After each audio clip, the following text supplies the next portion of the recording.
मनसेचं विधानसभा निवडणुकीसाठी मिशन विदर्भ 27 आणि 28 सप्टेंबरला राज ठाकरे अमरावती दौऱ्यावर। विदर्भातील प्रमुख पदाधिकाऱ्यांची घेणार बैठक।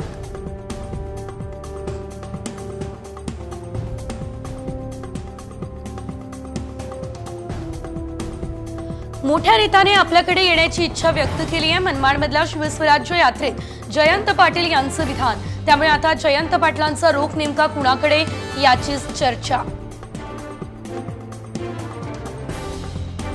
पुण्यात मेट्रोच्या कामासाठी 24 तास परवानगी द्या। उपमुख्यमंत्री अजित पवार यांचे पोलिसांना निर्देश। 26 तारखेला करणार मेट्रोच्या कामाची पाहणी। आगामी विधानसभा निवडणुकीच्या पार्श्वभूमीवर आज नाशिकमध्ये भाजपची आढावा बैठक। यात उत्तर महाराष्ट्रातील 47 जागांचा घेणार आढावा, तर तब्बल 1200 पदाधिकाऱ्यांसोबत अमित शहा साधणार संवाद। मुंबईत आज सुप्रिया सुळे यांचा पहिला महिला मेळावा। विधानसभेच्या पार्श्वभूमीवर सुप्रिया सुळे ऍक्शन मोडमध्ये। सत्ताधाऱ्यांवर काय बोलतात याकडे लक्ष।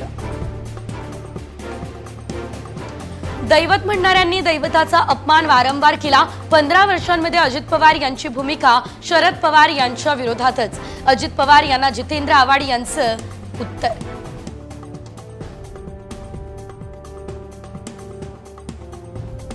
नायगावच्या जागेवरून महाविकास आघाडीमध्ये वाद। नायगावच्या जागेवर राष्ट्रवादी शरद पवार गटाचा दावा। नायगावसाठी काँग्रेस आणि राष्ट्रवादी शरद पवार गटात रस्सीखेच।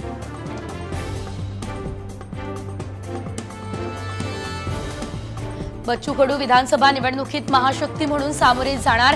288 जागांवर निवडणूक लढवणार। लवकरच होणार जागा वाटप, कडूंची माहिती।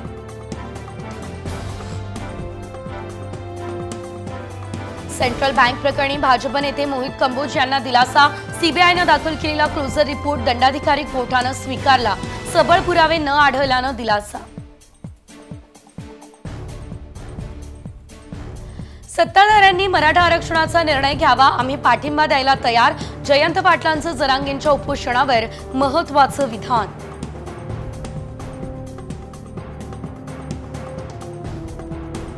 धनगर आरक्षणावरून आता आदिवासी समाज झालाय आक्रमक। शिंदेंविरोधात अपशब्द, तर आदिवासी क्षेत्रातून महायुतीला हद्दपार करा, आदिवासी बांधवांना आवाहन।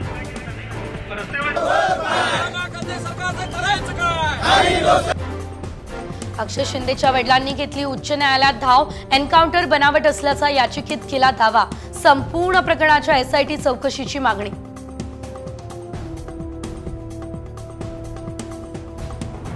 एन्काउंटर प्रकरणी श्रेय घेण्यासाठी शिंदे आणि फडणवीस समर्थकांमध्ये चढाओढ। सोशल मीडियावर देवाभाऊ सिंघम तर एकनाथ शिंदेंचा ठाण्या वाघ असा उल्लेख।